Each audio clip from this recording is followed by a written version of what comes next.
कर सकते हैं कथा। तो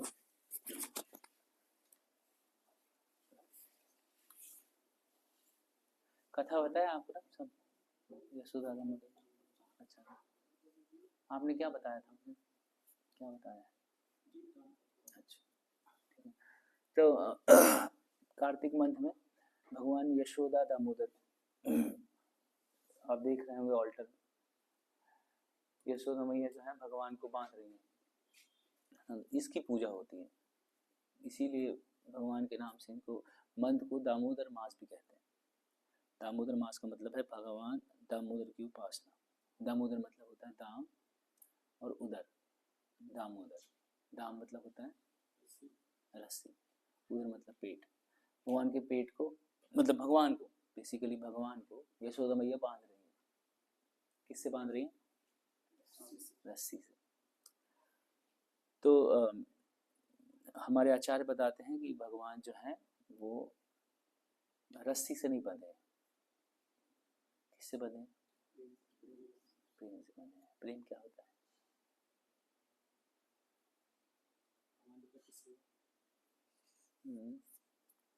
प्रेम क्या है?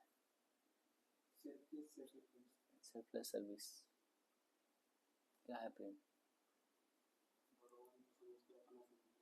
अपना मानना प्रेम है। क्या है प्रेम? सर्विस। देखिए, प्रेम का लक्षण क्या है? उसको प्रसन्न करना। जिससे हम प्रेम करते हैं उसका लक्ष्य प्रेम का होता है कि हम जिससे प्रेम करते हैं उसको हम प्रसन्न करें। प्रसन्न कैसे कर सकते हैं किसी को? जो वो चाहते हैं वो करना, राइट। अब क्या चाहते हैं भगवान?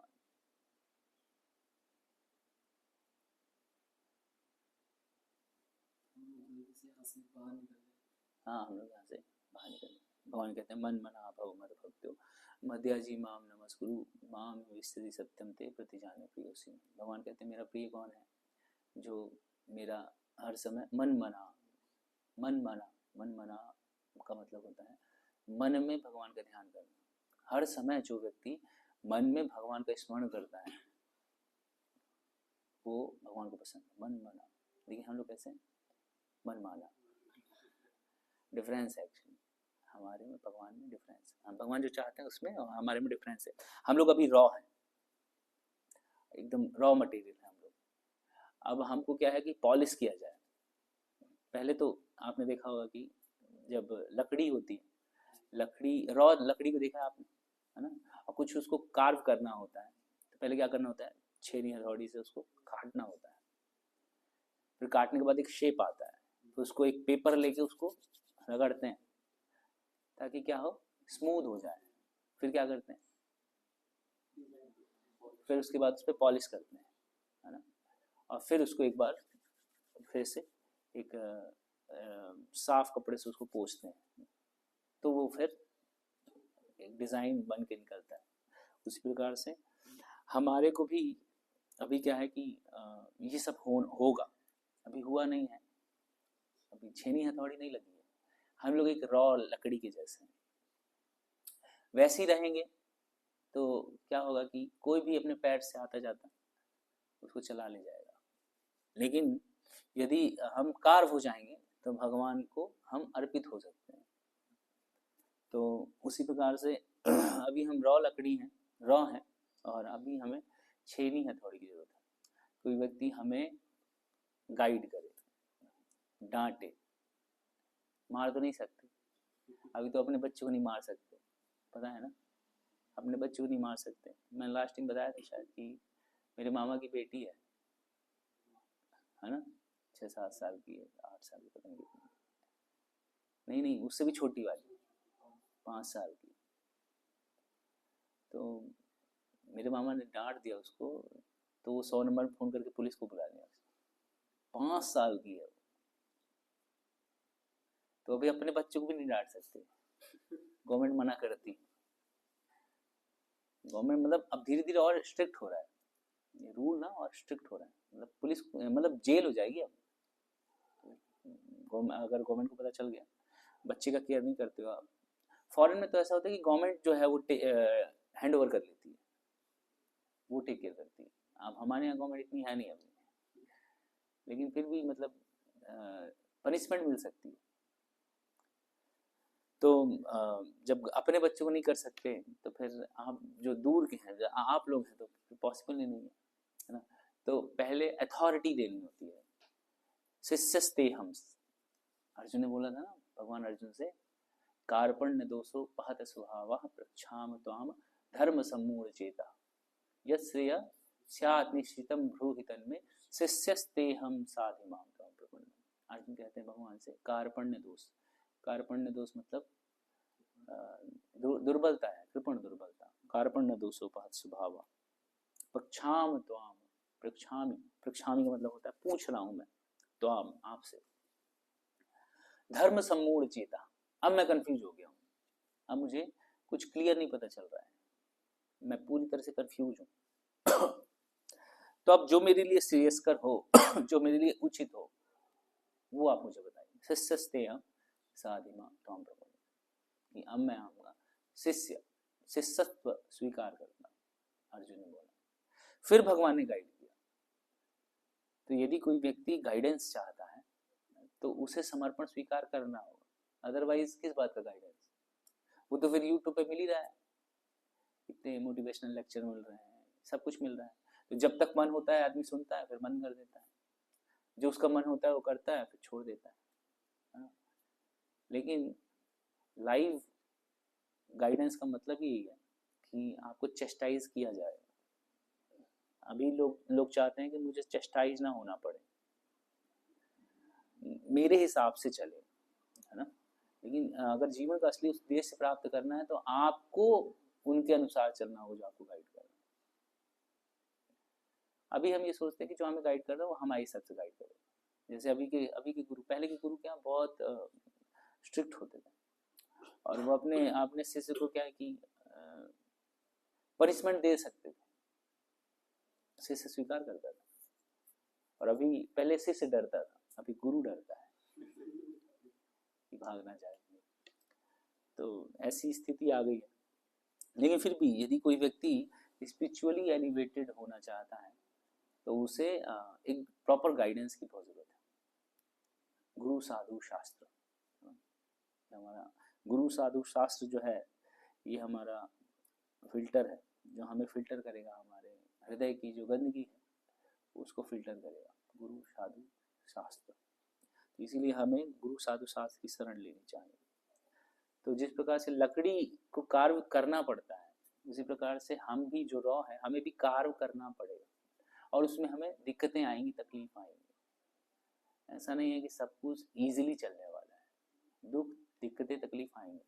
जैसे जो बेस में रहते हैं उनको पता है कि घर में क्या है कि उठते हैं, मम्मी बेड पे चाय ला के दे देती है, फिर जाते हैं तो नहा धो के आते हैं और फिर मम्मी नाश्ता बना के दे देती है, फिर मम्मी टिफिन पैक कर रही है, फिर हम चले जा रहे हैं स्कूल कॉलेज या फिर ऑफिस जो भी है, फिर वहाँ से आराम से आते हैं तो बैग फेंक देते हैं, तो मम्मी रख देती है, डांटती रहती है लेकिन उससे ज़्यादा फर्क नहीं पड़ता।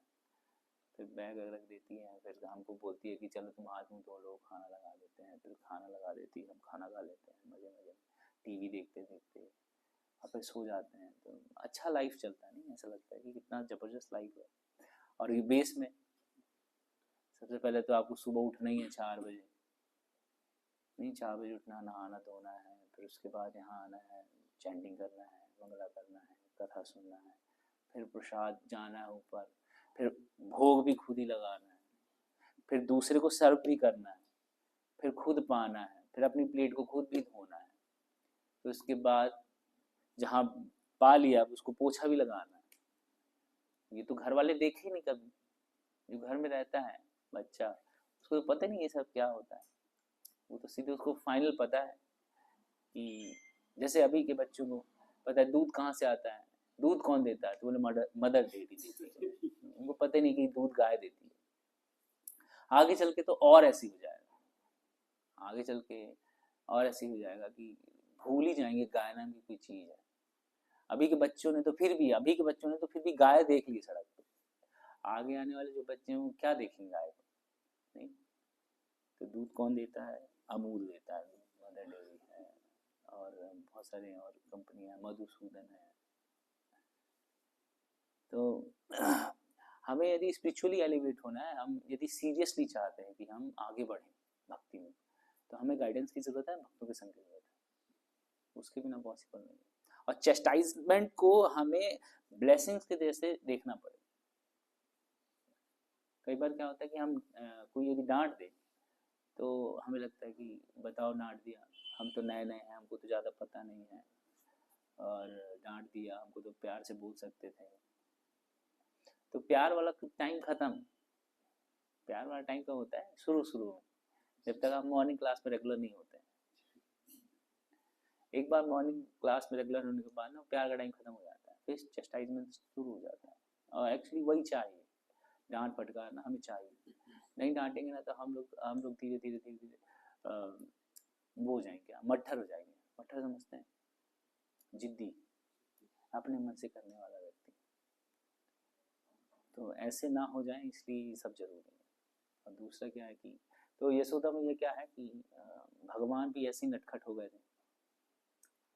भगवान ने क्या किया कि यशोदा मैया भगवान को दूध पिला रही थी।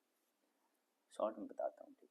तो यशोदा मैया दूध पिला रही थी भगवान को, तो और रख दिया था चूल्हे पे, दूध को रखा हुआ था गर्म करने के लिए।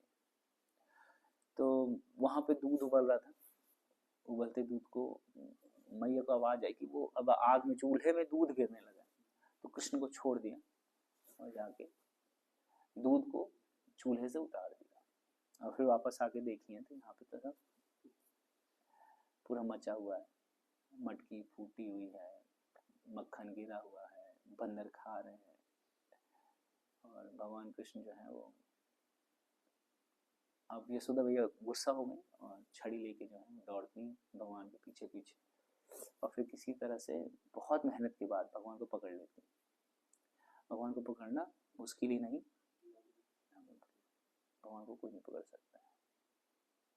जब तक प्रेम नहीं हो जाता है भगवान से, तब तक भगवान पकड़ में नहीं आते। अब प्रेम होने के बाद भी बहुत छेड़ते हैं। यशोदा मैया को बहुत सताया है, बड़ी मुश्किल से पकड़ में आए। बताते हैं यशोदा मैया के गजरे वजरे सब गिर गए थे और पसीना पसीना हो गई यशोदा मैया। उतना छोटा सा बालक है, देखो पैर ही कितने छोटे हैं, जो चल ना पाए अच्छे से, वो बच्चा दौड़ रहा है और मैया को परेशान कर दिया, थका दिया पूरी तरह से। लेकिन जब देखा कि मैया थक गई तो फिर क्या किया, भगवान है ना, भगवान ने बोला ठीक है चलो बच जाते हैं। तो बांधने का ट्राई किया है यशोदा मैया ने इसमें। तो भगवान बनते हैं हमारे प्रयास से। भगवान को कोई बांध नहीं सकता है, लेकिन जब हम भगवान को बांधने का प्रयास करते हैं, उसमें भाव अनुकूल होना चाहिए। हमारा इंटेंशन जो है ना वो प्योर होना चाहिए बांधने का। तो यदि हमारा भाव अच्छा है और हम भगवान को प्रयास कर रहे हैं, भगवान बनते हैं सेवा से। तो यदि सेवा हमारा स्ट्रांग है, हम प्रयास कर रहे हैं, तो भगवान कृपा द्वारा बनते हैं। जैसे बताते हैं कि 2 उंगली छोटी पड़ रही है रस्सी, जैसे तो ये बांध रही है, लेकिन 2 उंगली छोटी हो जा रही है। तो यशोदा मैया क्या करती है कि देखती है वहां एक रस्सी पड़ी हुई है, रस्सी लेके आती, फिर बांधती है। अब फिर जब बांधती है तो फिर 2 उंगली छोटी। बताते हैं कि पूरे घर की रस्सी को जोड़ जोड़ के खूब बड़ी कर ली, फिर बांध रही, फिर 2 उंगली छोटी। मोहल्ले पड़ोस की रस्सियां भी आ गई, फिर 2 उंगली छोटी। तो हमारे आचार्य बताते हैं 2 उंगली का मतलब है, एक है प्रयास, दूसरा है कृपा। तो हम क्या चाहते हैं, पहले कृपा हो फिर हम प्रयास करेंगे। लेकिन भगवान चाहते हैं पहले आप प्रयास करो फिर कृपा हो। भगवान कहते हैं कि ये आप एक कदम बढ़ो, 10 मैं बढ़ जाऊंगा, उसमें कोई प्रॉब्लम नहीं।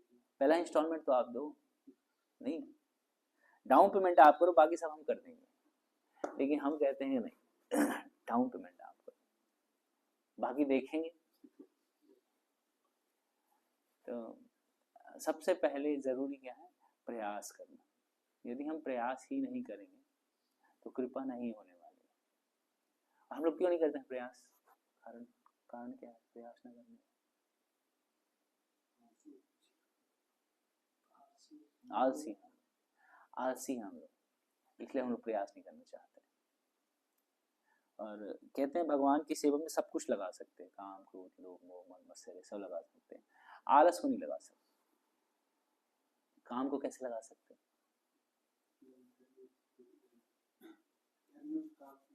हाँ, धार्मिक काम प्रॉपर शादी करके और एक कृष्णा कॉन्शियस पुत्र या पुत्री उत्पन्न कर दे। हम काम को भगवान की सेवा में लगा सकते हैं, क्रोध को कैसे लगा सकते हैं? हाँ, गुरु कृष्ण को जो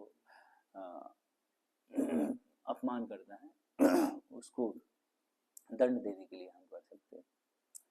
तलवार नहीं उठाना अभी अभी तलवार नहीं उठाना, हम लोग तलवार नहीं उठाते हैं, तलवार दूसरे लोग उठाते हैं हम लोग अभी इतनी जल्दी तलवार नहीं उठाते हैं, लेकिन उठा लेना चाहिए। ऐसा कहते हैं कि गुरु की निंदा भगवान की निंदा नहीं सुननी चाहिए, तो बेटर क्या है कि चले जाएं वहां से, बेस्ट है। तो प्रयास, हमारा प्रयास जो है वो भक्ति में भी बहुत ज़रूरी है और मटेरियल लाइफ में भी बहुत ज़रूरी है। तो हम लोग मटेरियल जीवन में तो बहुत प्रयास करते हैं, नहीं, स्कूल कॉलेज जाते हैं, ऑफिस जाते हैं, बिजनेस में जाते हैं, खूब रात दिन काम करते हैं, 12 बजाते हैं, 12:30 1 बज रहा है, हमें आसान नहीं है। 7 बजे जाते हैं, रात में 8 बजे आते हैं, आसान थोड़ी है, बहुत मेहनत करनी पड़ती है। तब कहीं जाके हमें क्या नसीब होता है?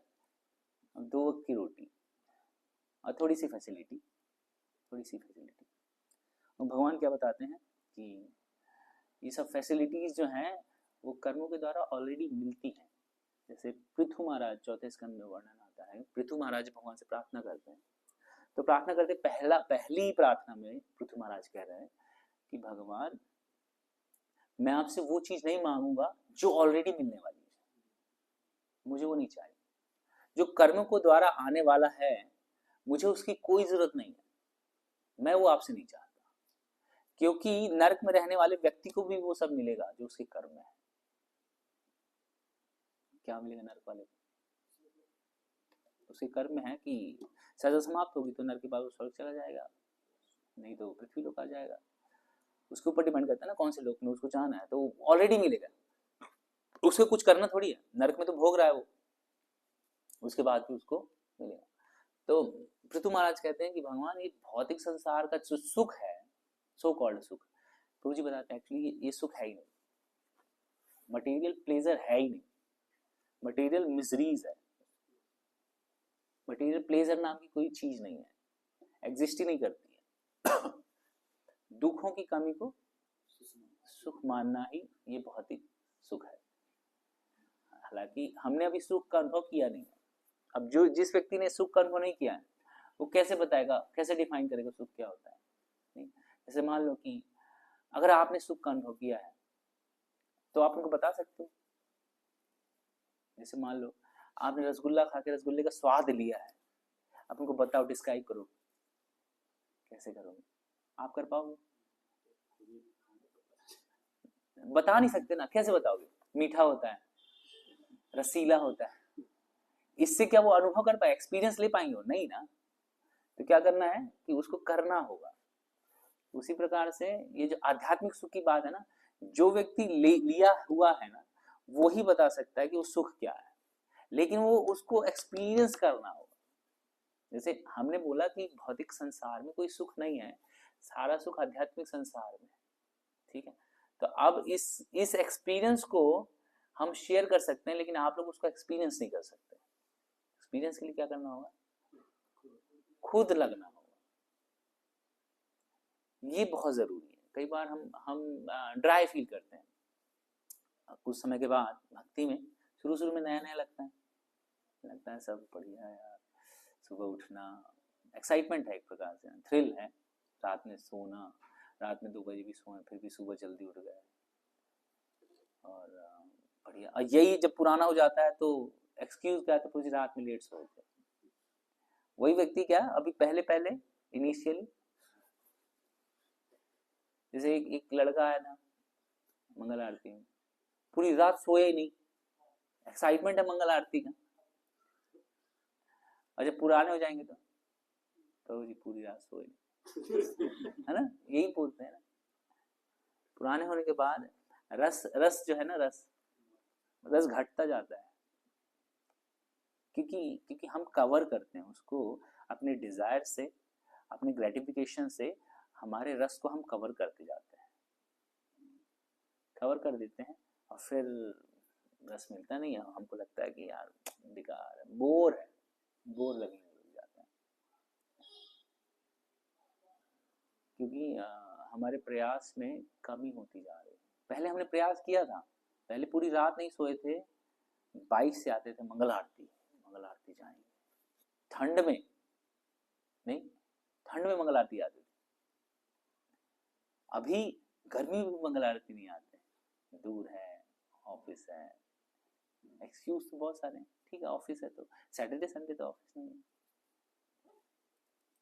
नहीं, लेकिन अब क्या हो रहा है कि बहुत दूर पड़ जाता है, अभी ठंडी भी आ रही है, घर में भी बहुत दिक्कतें चल रही है, एक बार चेंज कर लूँ फिर सब ठीक हो जाएगा। लोगों को लग रहा है कि एक ये जगह छोड़ के ये जगह चला जाऊंगा फिर सब ठीक हो जाएगा। अपने अपने भाग्य को थोड़ी ना कोई छोड़ता है, नहीं, कर्म में जो मिलना है वो तो मिलेगा ही, आप यहाँ रहो या यहाँ रहो। नहीं, मोहन जी बताते हैं कि परिस्थिति बदल सकती है, आप उससे विचलित नहीं होंगे यदि मन स्थिति ठीक रहेगी। नहीं तो आप अभी 10,000 कमा रहे हैं, फिर 50,000 कमाने लगेंगे। अभी मन स्थिति जैसी है वैसी तो वहां रहेगी, 50,000 में भी, लाख में भी रहेगी, 50 लाख में भी वही रहेगी। यहाँ भी समस्याएं हैं, यहाँ भी समस्याएं रहेंगी, समस्याओं का कोई अंत है? भौतिक संसार है ना, भगवान ने बोला है संसारम दुखालयम शाश्वतम, ये संसार जो है दुखालय, दुखों का घर है, और ऐसा जो दुख सुख है ये अशाश्वत है, नित्य नहीं है, टेम्परेरी है, आएगा जाएगा, आएगा जाएगा। हम लोग क्या सोच रहे हैं कि अभी समस्या चल रही है, मैं इसको ठीक कर लूं फिर भक्ति करूंगा। 2 साल बाद अभी समस्या चल रही है, ठीक कर लूं फिर भक्ति करूंगा। फिर 2 साल बाद अभी समस्या ठीक चल रही है, ठीक कर लूं फिर भक्ति करूंगा। ऐसे करके 2-4-5 साल हो गया। अब उसको धीरे धीरे समझ में आने लगा है कि समस्या ठीक होगी नहीं, लेकिन अब भक्ति नहीं कर पा रहा है। तो पहले क्या होता है, इनिशियल डेज में हमें ठीक लगता है, उसके बाद डिले द सरेंडर, करना है लेकिन कुछ टाइम के बाद, करना है कुछ टाइम के बाद, डिले द सरेंडर, फिर हो जाता है डोंट सरेंडर, मत करो कोई मतलब नहीं, अब तो मैं, और फिर फिलॉसफी देंगे तो मैं बहुत पतित हूँ, मैं इस लायक नहीं हूँ एक्चुअली ना, मैं बेस में रहने के योग्य नहीं हूँ, अब नहीं रहेगा।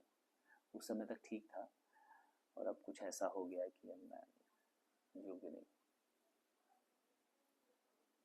तो इसीलिए कभी भी सिचुएशन को बेस बना के डिसीजन नहीं लेना चाहिए, ये अब ठीक हो जाएगा तब करूँगा। ठीक तो कभी नहीं होगा, ठीक तो कभी नहीं, ऐसा कभी नहीं होने वाला ठीक हो जाएगा। तो हमें क्या करना चाहिए, गुरु साधु शास्त्र ठीक है, जिस सस्ते हम साधु अर्जुन बोलते कि सब ठीक हो जाए तो हो पाता, यही सोच रहे थे ना ये लोग, युद्ध नहीं किया कि ठीक हो जाएगा, चलो ठीक है, चलो तुम्हारी इच्छा से, चलो वन चले जाते हैं, वन चले गए, अज्ञातवास चले जाते हैं, अज्ञातवास चले गए, अब तो दे दो, वो नहीं दूंगा। दुर्योधन वही है, सिचुएशन बता रहा है कि वो ठीक नहीं होगा, मैं होने नहीं दूंगा, सुई की नोक नहीं दूंगा, मैं बोल रहा है सुई की नोक बराबर मैं धरती नहीं देने वाला, तुम 5 गांव मांग रहे मेरे से, सिचुएशन कभी ठीक नहीं होगी। तो उस सिचुएशन के खिलाफ हमें युद्ध करना होगा। युद्ध करने का मतलब है कि हमें खड़े होना होगा कि अब बहुत हो गया अब कुछ भगवान के लिए कुछ शुरू करें, कुछ आगे बढ़े, ना तो भाई ये समय ऐसे ही चलता जाएगा और एट लास्ट जब हम कुछ करने योग्य नहीं बचेंगे बुढ़ापे में, तब ये चीजें याद करके और पछताएंगे। फिर पछताएंगे कि सब पता था, गाड़ी गेट पे खड़ी थी, हिम्मत थोड़ी सी जुटा लेता तो निकल जाता। तो हिम्मत जुटाइए, हिम्मत जुटाने की जरूरत है। भौतिक संसार में सब कुछ अपने आप मिलेगा। आप बताइए, आप लोग कभी दुखों के लिए प्रयास किए हों कुछ? सुबह जल्दी उठ के भगवान से प्रार्थना, भगवान दुख दे दो जल्दी, कैसे आ गए दुख, अपना सिर दीवार पे मार रहे हो, ऐसा किए, प्रयास किए कभी? दुख नहीं आ रहा जीवन में, प्रयास तो नहीं किए, तो क्या हमारे प्रयास से है दुख? नहीं है। उसी प्रकार से सुख भी हमारे प्रयास से नहीं है। जिस प्रकार से दुख बिना बताए आता है, उसी तरह से सुख भी बिना बताया है। जिस प्रकार से दुख बहुत दिनों तक नहीं रहता है, उसी प्रकार से सुख भी बहुत दिनों तक नहीं रहेगा। इसलिए इस प्रकृति को टेम्परेरी बताया गया है, क्षणिक बताया गया है। ये सुख दुख जो है वो क्षणिक है। इसलिए भगवान कहते हैं कि इन दुखों से, द्वंद्वों से मुक्त हो जाओ, कि ये ठीक, ये अच्छा, ये बुरा, ये अभी ऐसा होगा, फिर तब ऐसा होगा, उसने मेरे को ऐसा बोला, उसको तो ऐसा बोलना चाहिए, इन सबसे मुक्त हो जाओ। टॉलरेट करो, सहो, भगवान ने कहा सहो। और भक्ति वैष्णव से स्वामी महाराज भी कहते हैं जो सहेगा वो रहेगा। स्कॉन में भी ऐसे ही है, जो सहता है वही रहता है, जो नहीं सह सकता है वो या तो दूसरा स्कॉन खड़ा करता है या वो सोसाइटी छोड़ के चला जाता है। और जो व्यक्ति नहीं